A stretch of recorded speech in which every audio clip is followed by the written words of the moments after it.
शैतान बहू। शैतानी ऐसी चीज है जो एक बार घुस जाए तो निकलती बड़ी मुश्किल से है। रीमा जी की बहू बिन्नी बहुत शांत मिजाज की थी, ना किसी से ज्यादा बात करती और ना ही किसी से ज्यादा मिलती जुलती। वैसे बहू अच्छी है, ज्यादा लपड़ तपड़ में नहीं रहती, कम बोलती है, कम सुनती है। नहीं तो पड़ोसन की बहू सारा दिन घर के बाहर लोगों का जमावड़ा लेकर खड़ी होती है। लेकिन रीमा को क्या पता था, जो शांत है वही असली तूफान का कारण बनने वाला है। माँ, मेरा शेविंग ब्लेड नहीं दिख रहा है, न जाने कहाँ चला गया। तभी ससुर की जोर से चिल्लाने की आवाज आती है।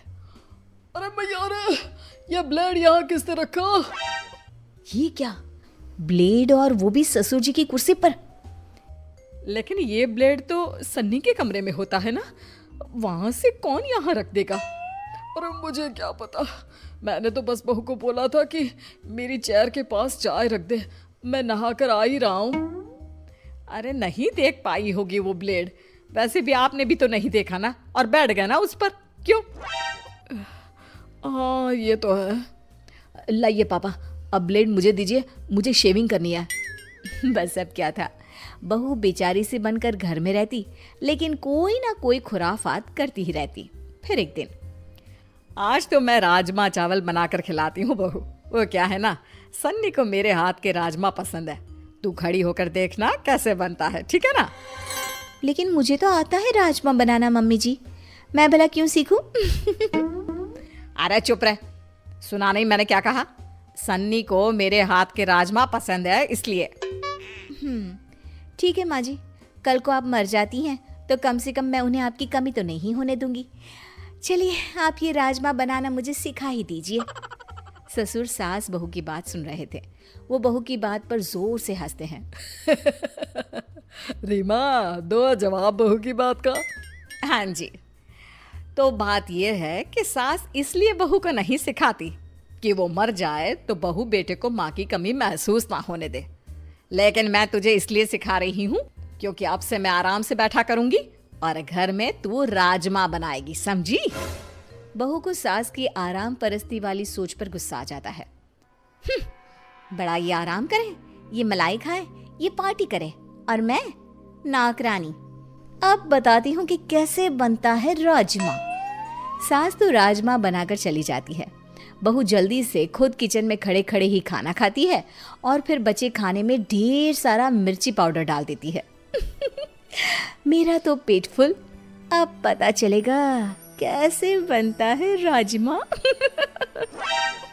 सन्नी आता है और माँ प्लेट में बेटे को खाना देती है, लेकिन ये क्या, जैसे ही वो खाना खाता है, माँ पानी, पानी नहीं, चीनी, अरे चीनी भी नहीं, रसगुल्ला, माँ रसगुल्ला दे दे, बहुत तेज मिर्ची डाली है। हैं, ये क्या हो गया, मैंने तो थोड़ा सा मिर्च पाउडर डाला था। तभी दिखावा करती बहू भी वहां आ जाती है। माँ जी बहुत ज्यादा भूख लगी है, जल्दी से खाने को कुछ दे दो ना। ये रुको, मैं खुद ही ले लेती हूँ। हाँ तो खुद ही ले लेना, इसमें करने की क्या जरूरत है? वो माँ जी इसलिए क्योंकि वो क्या है ना, आप ही ने तो कहा था कि मैं आपसे बिल्कुल ऐसे ही राजमा बनाना सीख लूं, तो जब तक खाऊंगी नहीं पता कैसे चलेगा कि कैसे बनाना है, कैसे बने हैं क्या? अरे नहीं नहीं, तुम रहने ही दो, तुम मत खाना, बहुत सारा मिर्च है इसमें, और प्लीज ऐसे राजमा तो बिल्कुल मत बनाना। सास को बहुत गुस्सा आता है कि बेटा ऐसा कैसे बोल रहा है, भाई कल तक तो ऐसे ही राजमे को उंगली चाट चाट कर खाया करता था, लेकिन फिर भी ये सवाल रह गया कि मिर्च आई कहाँ से?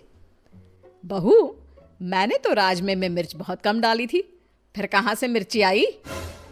क्या है माँ, उस पर शक क्यों कर रही हो?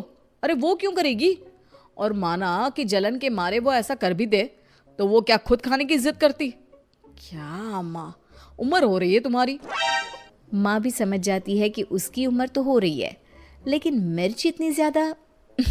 खैर, बहू की शैतानियां तो बढ़ती ही जाती है, वो ना कुछ देखती ना कुछ सोचती, बस कुछ ना कुछ शैतानियां करती रहती। फिर एक दिन हम लोग ना थोड़ा घूमने जा रहे हैं। अरे थोड़ा क्यों जा रहे हैं, अब जाना ही है तो पूरे जाइए ना। मजाक कर रही हैं आप? अरे नहीं नहीं, क्यों? हम क्यों मजाक करेंगे? बड़ी मजाकिया हैं आप। अच्छा सुनिए ना, कल से हम लोगों के बगान में पानी दे देना ना। और हाँ, वहाँ कोई भी पौधा मरना नहीं चाहिए, नहीं तो। नहीं तो क्या है? एक तो मदद करेंगे, ऊपर से धमकी। अरे ना जी ना, ये बर्दाश्त नहीं होगा। बहू को बुरा लग जाता है, या यूं कहे कि पड़ोसन और सास के बीच की नोक झोंक के बीच उसके मन का खुराफाती दिमाग जाग जाता है। फिर अगले रोज पड़ोसन के घर जाकर बहू सारा बाग तहस नहस कर देती है। गेट के अंदर गाय छोड़ देती है और सारे गमले तोड़कर घर जाकर सो जाती है। हे भगवान, अपने घर का काम कम है, जो पड़ोसन नई ड्यूटी देकर गई है उनके पेड़ों को पानी डालने की। अब तो होगा बवाल पूरा वाला। सास पानी की बाल्टी लेकर जैसे ही पड़ोसी के घर जाती है, पर ये क्या, सारा का सारा बगीचा तो अब है सही वक्त पड़ोसन को फोन कर देती हूँ कि भाई सासू माँ लेकर तो गई थी बाल्टी में पानी, लेकिन लग रहा है आपका सारा बाग बर्बाद करके आई है। बहू पड़ोसी को फोन कर देती है। वो सारा दोष सास पर लगा देती है और फिर, आपने तो कल ही देखा था कैसे सासू माँ ने आपको कहा था। वैसे सासू माँ को ना ऐसा नहीं करना चाहिए था। हाय रे, रीमा ऐसी निकलेगी मैंने तो सोचा ही नहीं था। ये तो बहुत गलत बात है रीमा जी की। मेरा तो सारा बाग ही बर्बाद कर दिया। आती हूँ तब खबर लेती हूँ तेरी सास की। हाँ हाँ आंटी जी, और क्या, लेकिन ध्यान रहे मेरा नाम ना लेना। वो क्या ना, मुझे तो उनके साथ ही रहना है। मैं तो बस आपकी शुभ चिंतक थी तो बता दिया। हाँ बेटा, उसकी ज़रूरत ही नहीं पड़ेगी। लेकिन ये क्या, 2 दिन बाद पड़ोसन जब रमा के घर में आती है तो पूरे गुस्से से लाल होती है। मज़ा आ गया, आज तो सासू माँ की ऐसी की तैसी होना तय है। लेकिन ये क्या, पड़ोसन तो सास को छोड़ बहू को खूब डांटती है। अरे क्या हो गया, आपका बाग खराब था तो मेरी बहू पर गुस्सा निकालने की जरूरत क्या है? वाह, बहू फोन करके सास को फंसाती है और सास बहू को बचाती है। बहू को अपनी गलती का एहसास तो हो रहा होता है, लेकिन पड़ोसी को बहू का खेल कैसे पता चला ये सोचकर वो हैरान होती है। मेरे घर में सीसीटीवी कैमरा लगा है, समझी? मुझे तेरा खेल तभी पता चल गया। बहू, तुझसे ये उम्मीद नहीं थी। मुझे माफ कर दे सासू माँ।